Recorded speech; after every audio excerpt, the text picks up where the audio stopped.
TPS 15 di Kelurahan Parang Tambung, Kecamatan Tamalate, Kota Makassar, Sulawesi Selatan menggelar pemungutan suara ulang untuk pemilihan gubernur dan wakil gubernur Sulawesi Selatan dan wali kota Makassar. Ini digelar lantaran diduga adanya warga atau pemilih yang mencoblos 2 kali di TPS, meski pemungutan suara ulang bukan digelar di hari libur. Namun warga tetap antusias untuk menyalurkan hak suaranya. Hingga pukul 9 pagi, sebanyak 100 warga atau pemilih telah menyalurkan hak pilihnya dari total daftar pemilih. Tetap sebanyak 570 orang pemungutan suara di TPS 15 Kelurahan Parang Tambung dimulai pukul 7 WITA pagi hingga pukul 13.00 WITA.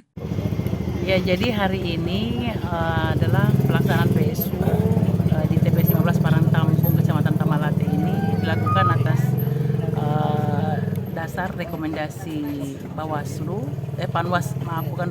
Panwaslu Kecamatan Tamalate kepada PPK, karena ada pemilih yang harusnya tidak memilih di situ ya, di TPS ini ada yang memilih 2 kali.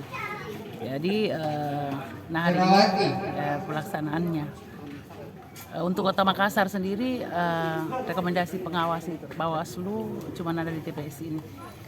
Setelah pemungutan suara rampung, akan dilakukan penghitungan suara di TPS. Hasil dari penghitungan suara di TPS ini akan dilakukan rekapitulasi berjenjang tingkat PPK yang diikutkan di rekapitulasi tingkat Kota Makassar yang saat ini masih berlangsung hingga 6 Desember mendatang. Ilham Syam, Fajar TV dan Fajar Radio melaporkan.